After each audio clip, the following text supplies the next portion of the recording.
Dead Space is easily one of my favorite franchises of all time. Everything from the core combat and the enemy design to the characters like Isaac and Ellie. Yeah, you got that right. And especially the lore stuff, like Unitology and the Marker, are just so incredibly engaging and interesting to me. The original game captivated me like no other action or survival horror game really did.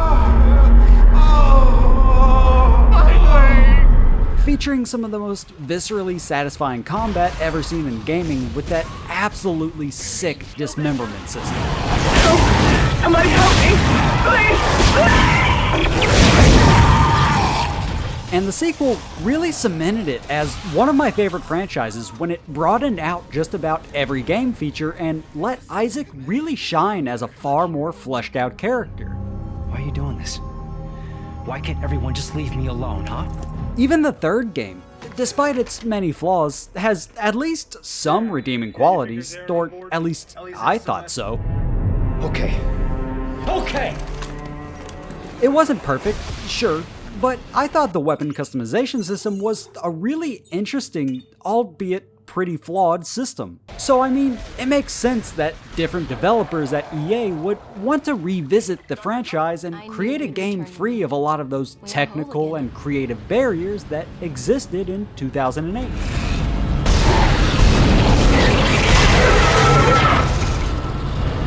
They could create a game that took exactly what worked and reintegrate it, and remove or rework any feature that didn't work.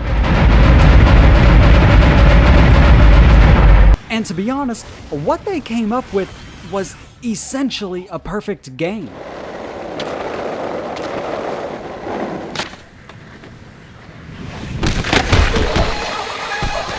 Freaking finally, dude, we can play the Dead Space experience as it was originally intended.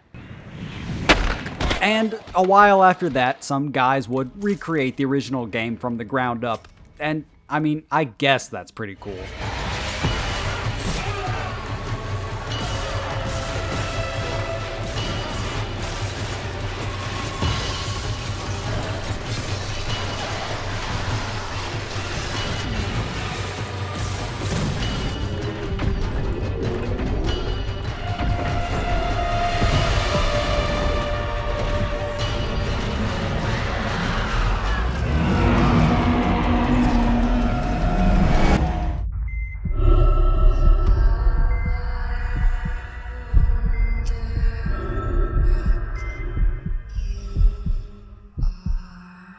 The Dead Space remake has been out for a couple of years now, and I mean, I still can't stop thinking about it. What EA Motive have created is essentially my ideal action horror game.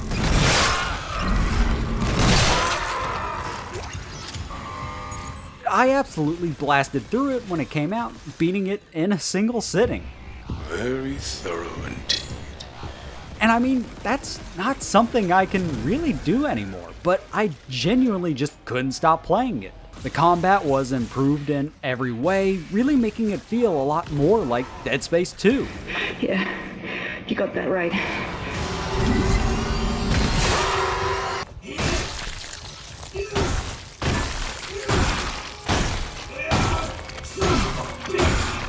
The exploration was far more satisfying, rewarding not just looking around in the moment, but really rewarding the player for upgrading Isaac's security clearance and backtracking to the many parts of the ship thanks to the refreshed tram system. Now arriving at flight deck tram control.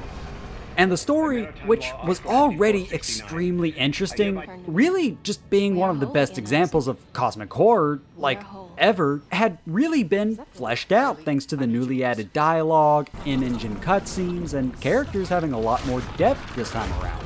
Especially Isaac. Mr. Clark, come in. Fuck this shit. You're alive. Altman beat me. Fuck Altman too. And after I beat it once, I replayed it on New Game Plus. And again. And again. I ended up getting the Platinum on PS5, and I bought it again on PC, and I played it there. Very thorough indeed. I played it more last year, and I mean, here I am now, talking about it after more playthroughs this year. And while I don't think it's absolutely flawless, with some minor nitpicks I'll get into, I certainly think it sort of set a new standard for what I want in survival and action horror titles.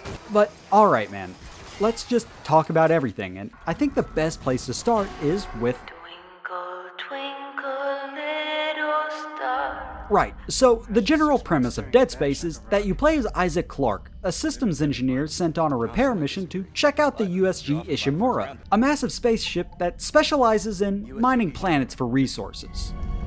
What a beauty. Biggest planet cracker in her class, you know. And it looks like they already popped the cork.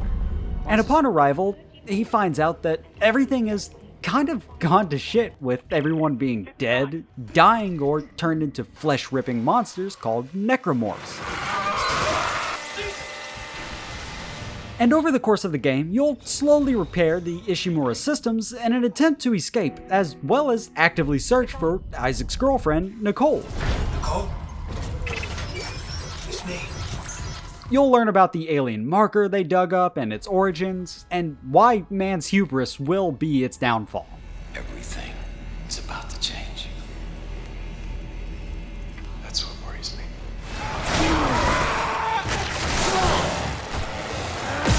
And the plot here is exactly the same as the 2008 version, with the focus being around what happened to everyone and what exactly they found on the planet they were mining. That, of course, being an object of unknowable power that drives people insane. You know, typical Lovecraft stuff.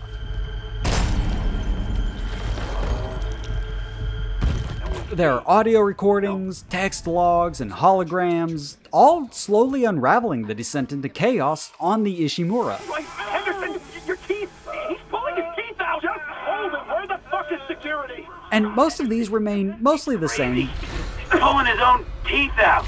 but some, like the hologram recordings, provide a lot more context into exactly what was happening on Can't board. handle so many trauma cases, and the command crew won't tell us what's happening.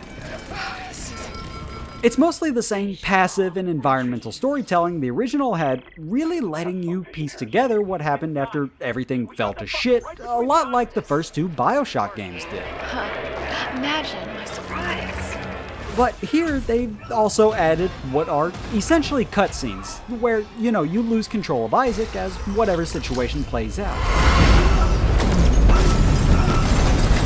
And they've actually set everything out to where the camera is continuous, like it is in God of War, where, you know, there are no camera cuts at all. But what I really find interesting about that is that I'm pretty sure Dead Space 2 also had no camera cuts at all. Listen to me, man. What matters? Listen to me. Anyway, in the original, Isaac was a silent protagonist, which I think mostly worked at the time. I mean, it let you put yourself in his shoes, or magnetic boots, I guess.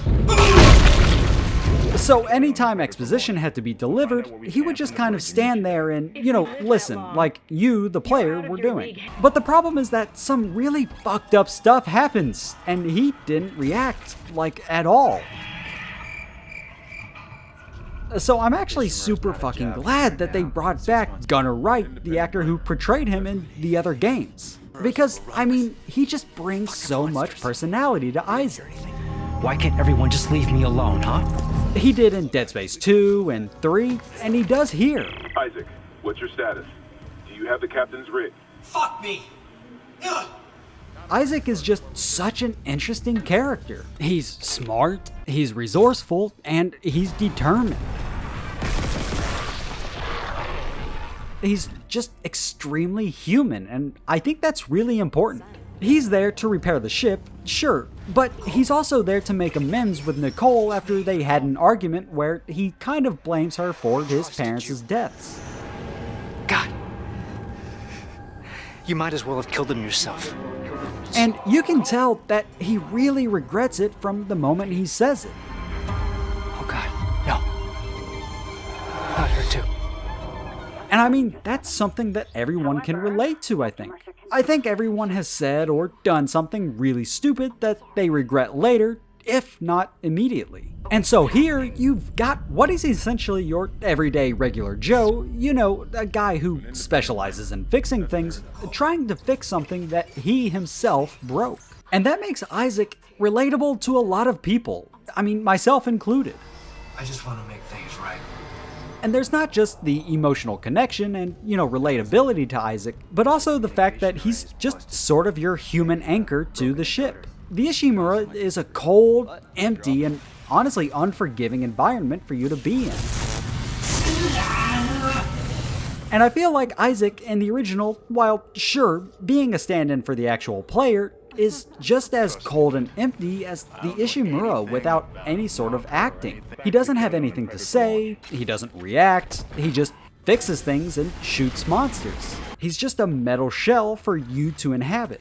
And while that works for games like Doom, I just think the performance added by Gunnar Wright just elevates the whole experience, just as it did in Dead Space 2. Nicole's dead.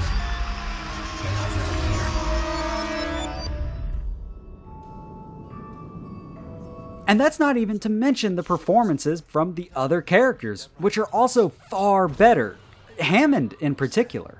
In the original, he's pretty self-serious, just a guy trying to complete a mission. And I mean, he's the captain, so yeah, that makes sense. Isaac, get back to the Kellion and prep it for launch. But here, he feels a lot more human, expressing remorse over losing his crew, something that haunts him for the entire game, and eventually leads to his death.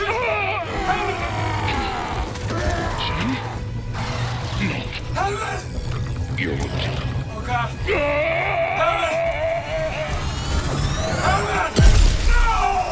And again, that sort of guilt is just deeply human, something the original game really lacked in. And it's worth mentioning too, that the side characters from the Ishimura get a lot more time to shine. Dr. Mercer is absolutely fucking terrifying, being completely marker-pilled. I'm still denied convergence, thanks to this ingrate. Mercer, wait! And Jacob Temple and Elizabeth Cross have slightly more active roles in Isaac's journey this time around. I can't leave yet. I need to make sure the air is safe to breathe.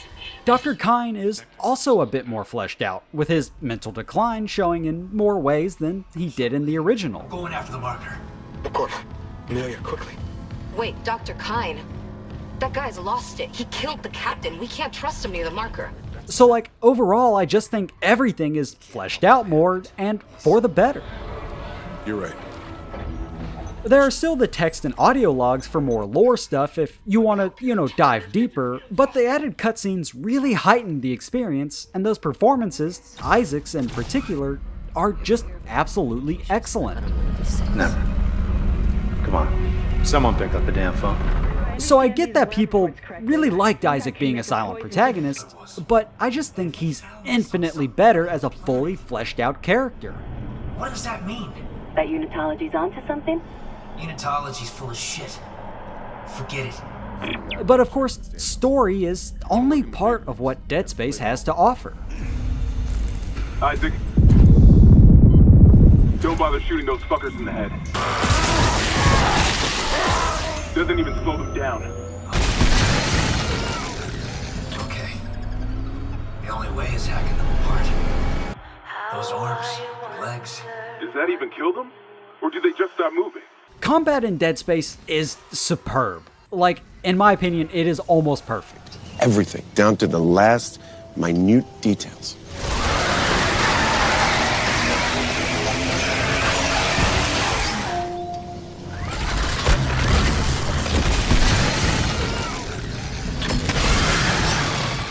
In 2008, Dead Space introduced the dismemberment-centered combat system, a system that tasks you to basically untrain your brain. While every other game, especially zombie games, had trained you to go for, body shots or headshots,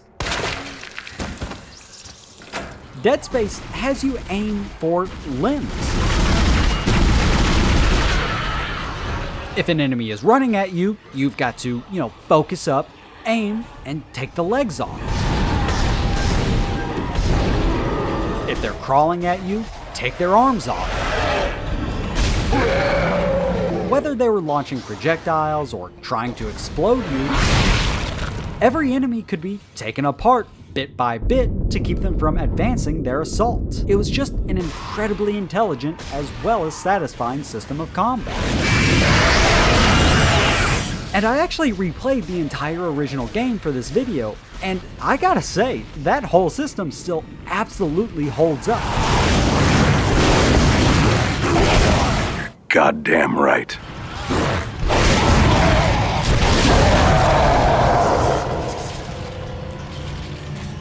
But Dead Space 2023 takes all of those systems and makes them far more satisfying thanks to that new peeling system, where you don't just take the limbs off, but you can actually see all the bodily damage that you do.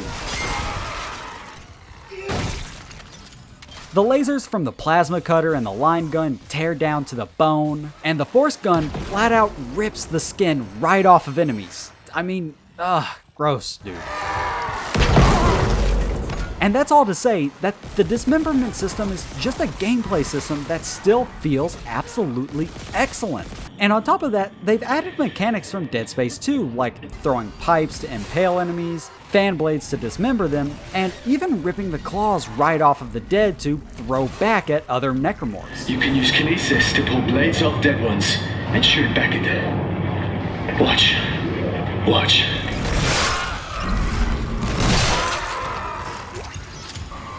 And dude, we've been doing this since 2012, and honestly, it still hasn't gotten old. Blasting the legs off of some Lovecraftian nightmare and then finishing it off with an industrial fan blade just never stops being utterly satisfying. And then you bring in the stomp, which is also just one of the most viscerally satisfying mechanics in any game. Absolutely curb stomping some creature until it stops moving is just so much fun. But then you have the added mechanic, again from Dead Space 2, where that's how you get loot. So every time you end one of these abominations, you have to go over and stomp it one last time to make sure that it's actually dead, yeah. But also to get back some of the resources you need to get by, being ammo or money. And this is really one of my favorite combat loops in gaming. Blasting the limbs off, finishing them with a final shot or an environmental hazard, and then stomping them to get resources. And thanks to that absolutely awesome gore system and sound design, I really can't get enough of the combat. Like, I'd be actively looking for a fight. And thankfully Dead Space is more than happy to give me one.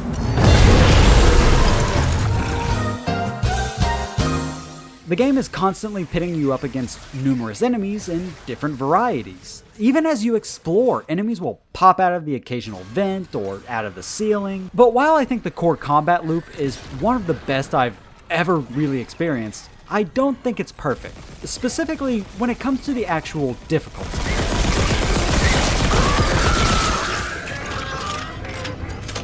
Dead Space 2023 is a pretty easy game, even on hard mode. And I do think that it leans far more into action horror rather than survival horror, mostly because I think a game goes from survival horror to action horror when I start, actively looking for a fight.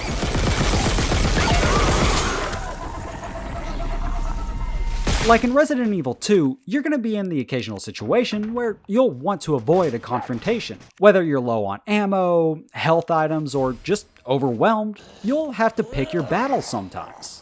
To me, that's survival horror. Got it? Yes, sir. In Dead Space, your cup is gonna runneth over with ammo, dude.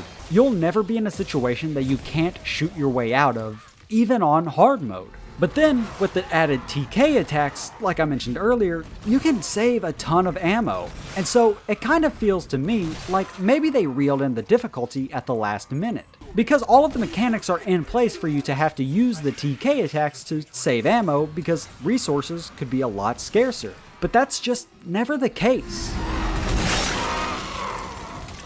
Enemies are constantly dropping ammo, plus you can buy it at the store for a reasonable price.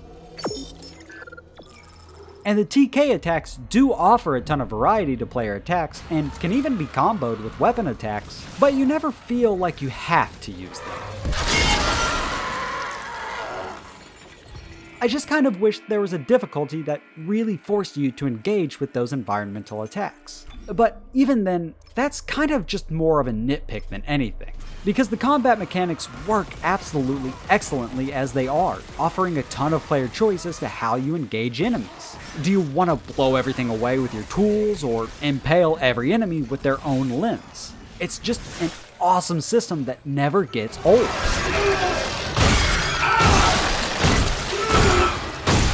It's gory, it's satisfying, and it offers a lot of player choice for engagement. But, I mean, it's not just the combat system that matters. It's also what you're fighting.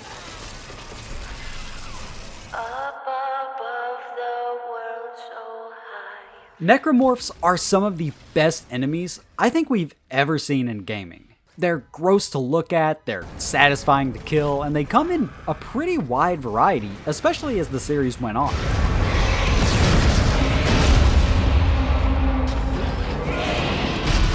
But here you've got your bog standard slashers with those scythe arms, you've got the lurkers that are essentially babies with tentacles that launch projectiles. There are pregnants that can release those gross swarms or more lurkers, and big brute enemies that take quite a bit to take down and kind of serve as mini-bosses.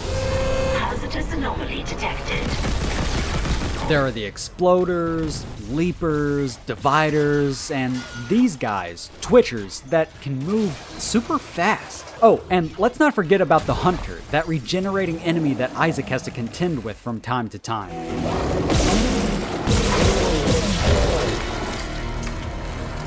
And it actually gets a lot more time to shine here, with its own side mission for you to follow and learn about how it was created. And to be honest, it's really freaking cool. Harris, what did Mercer do to you?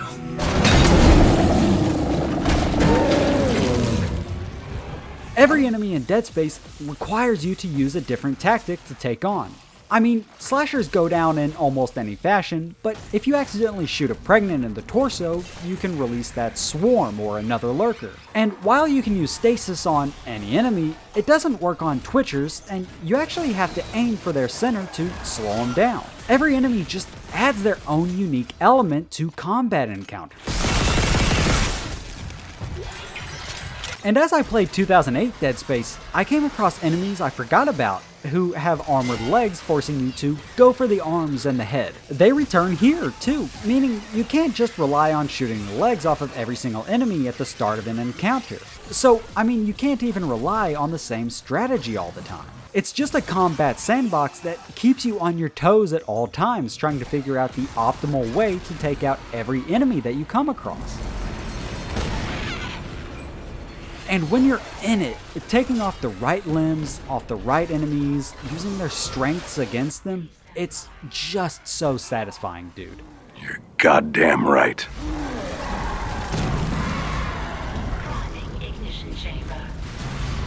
It's worth mentioning too that boss fights are back. They remain mostly the same, but with some fun added touches. The Leviathan is now fought in full 0G instead of with that original gravity system, and instead of using a sitting turret, you're in space, dodging blows and using turrets that way. You have to aim, shoot, fly, dodge attacks. It's just a lot of fun, I think. The final boss remains mostly the same, but I mean, I honestly never really had a problem with that fight. I always felt like taking on a giant unknowable Lovecraft horror was pretty appropriate.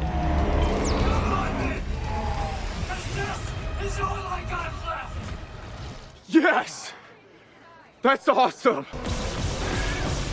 And I actually think it's worth talking about how necromorphs are a psychological threat as well as a physical threat. I mean, the marker attacks you psychologically before it recombines you into a monster. And the necromorphs themselves are almost a psychological attack when you see them. I mean, we see Hammond struggle when he sees Chen as a necromorph. It makes him hesitate, costing him his life.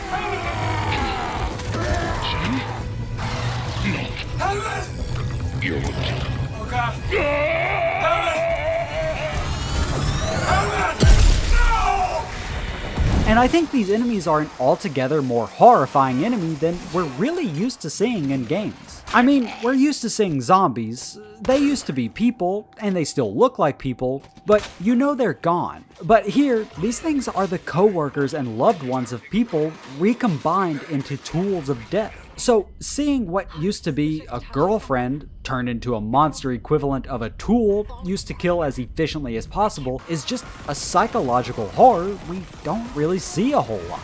And I think too that putting someone who's about to be turned into a zombie down with a headshot is one thing, but having to dismember a loved one or a friend who could become an instrument of death is something else altogether. And maybe I'm reading into it too much, sure. But I mean, I just think they're really interesting enemies. And I'd actually really recommend you check out the channel Roanoke Gaming if you haven't, because this guy lays out the morphology of all the enemies, and it's really interesting. Like, I really can't praise his channel enough. I'll leave a link to one of his videos in the description for you to check out.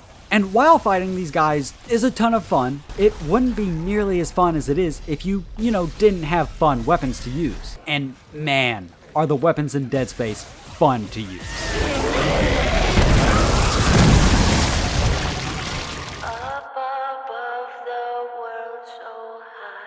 The tools in Dead Space are so fucking cool, dude. Instead of your typical suite of weapons like handguns, shotguns, rifles, and so on, you've instead got repurposed mining tools. Well, mostly. There's the plasma cutter, the line gun, the force gun, the contact beam, the ripper, the flamethrower, and the one actual firearm, the pulse rifle. But not the one you might be thinking. I want to introduce you to a personal friend of mine. And all of these are absolutely fantastic to use. The plasma cutter is the absolute go-to, being the equivalent of a handgun, but dude, this thing absolutely shreds through enemies. It fires a small beam of energy that can be changed to horizontal or vertical for whatever you want to sever. And it's actually funny that there's an achievement for completing the game with only this weapon, because while that might sound like a challenge, this thing is easily the best weapon in the game, and once you get this bad boy fully upgraded with that heat accumulator, you'll be absolutely toasting some necromorph buns, let me tell you. The line gun is like a bigger, stronger version of the plasma cutter, launching a wider beam of energy that can sever both legs or all the tentacles off of some enemies. It can also fire a laser beam mine that is really useful for holding down a position. The force gun is sort of like the shotgun equivalent in this game, letting out a blast of energy that can knock enemies back, as well as blast the skin and limbs right off. Again, ew. It has the added benefit of also being able to launch a gravity well to pull enemies into a single spot, letting you lay into them easier. And then there's the contact beam, and oh man, this thing.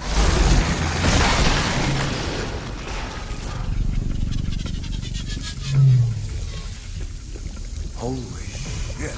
It fires a massive continuous laser beam that can absolutely destroy every enemy in the game, as well as being able to charge and fire one single massive shot. Yeah.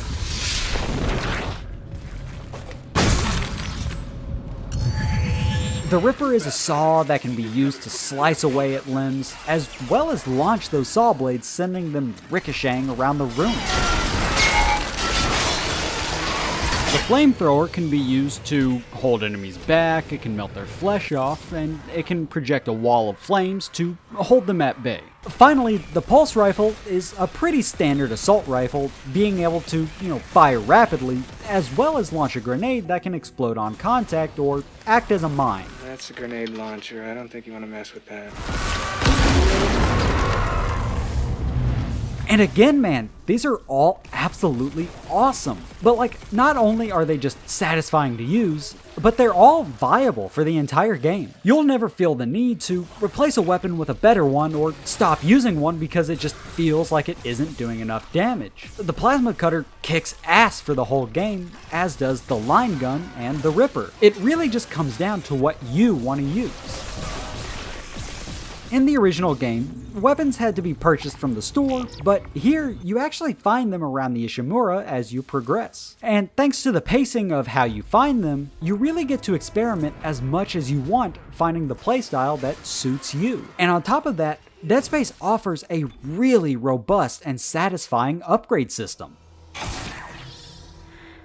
a diamond in the sky.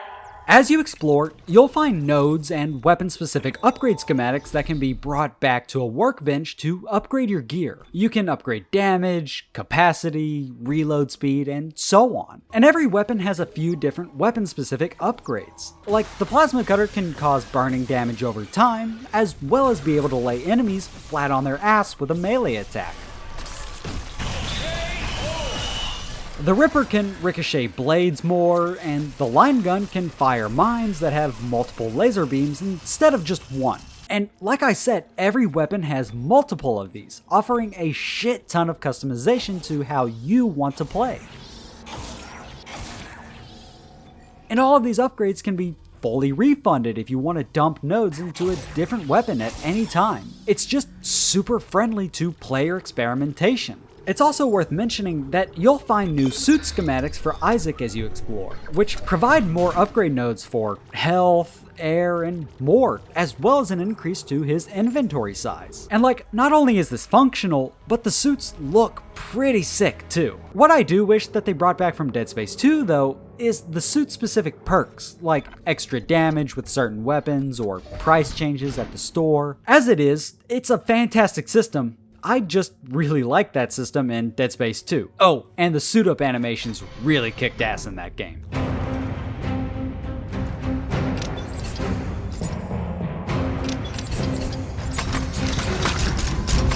Yes!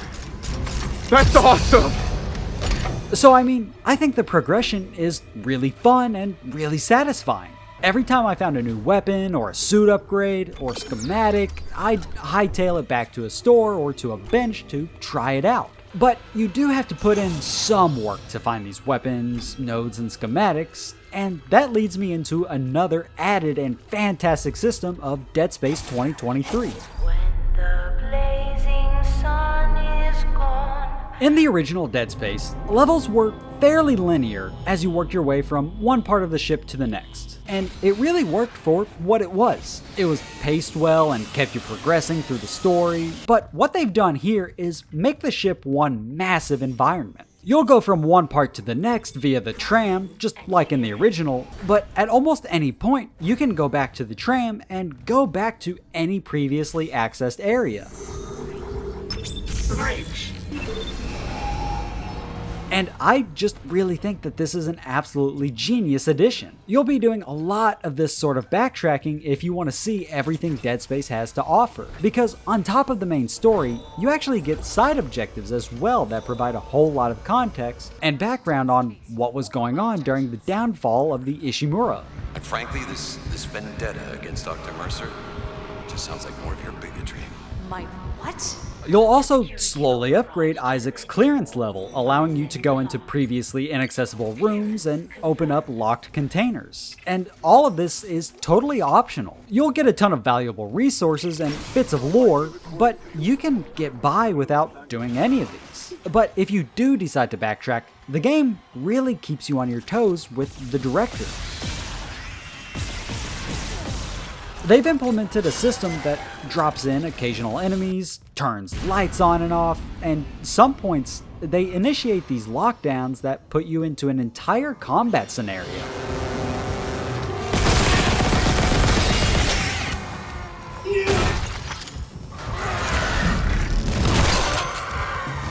It just makes even a part of the game that you might think would be slow into an extremely engaging experience. I just absolutely love this added system, and I especially love the side missions and the backtracking. As scary as the Ishimura is, and it can be fucking terrifying at times.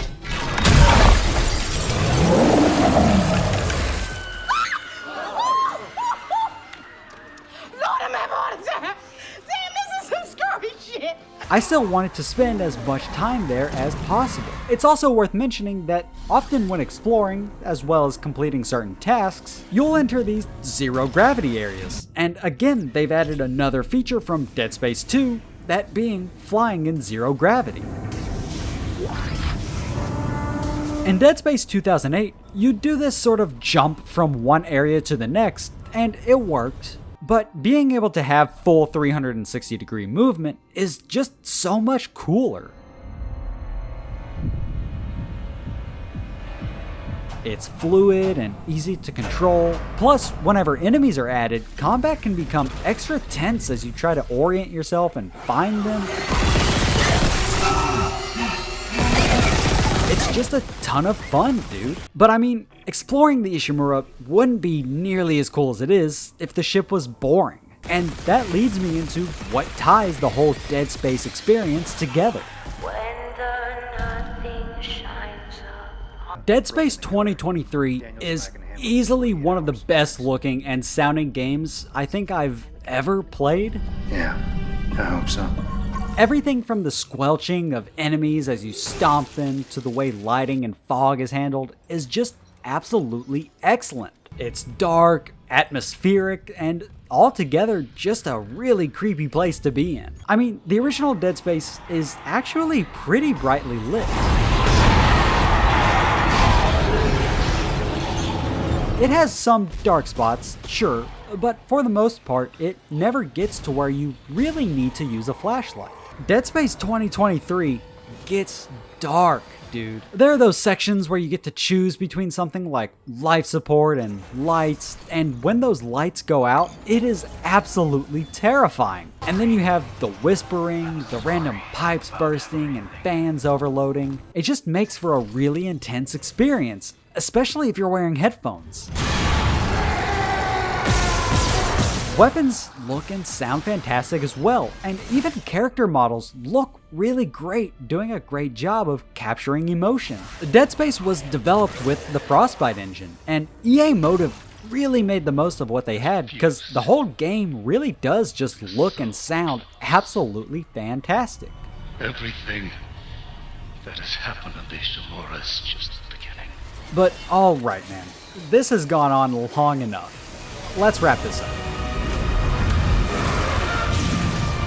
Don't you want to be reunited with the people you lost? Dead Space 2023 is easily one of the best survival/action horror games I've played.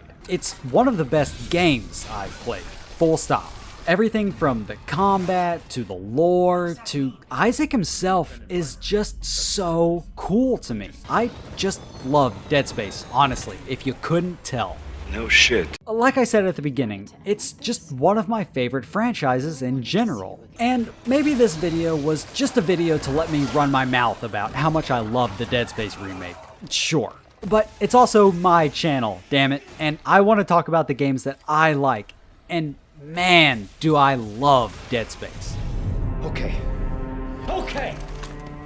Dead Space 2023, in my opinion, is the best game so far. But I do mean so far, because I know that there are rumors of a canceled sequel, and that the game didn't hit sales enough to justify a sequel remake, but EA have also claimed that it was never really in the cards. And maybe I'm being too hopeful, but I do think that we will see a sequel. I think EA has a pretty long record of messing up, and when they mess up again, really bad, I can see them bringing out a Dead Space 2 remake to gain back community favor. But look, dude, sequel or no, EA Motive should be damn proud of what they've created here. Dead Space 2023 is fun, it's scary, it's replayable, it's really everything that I could even ask for in an action or survival horror title.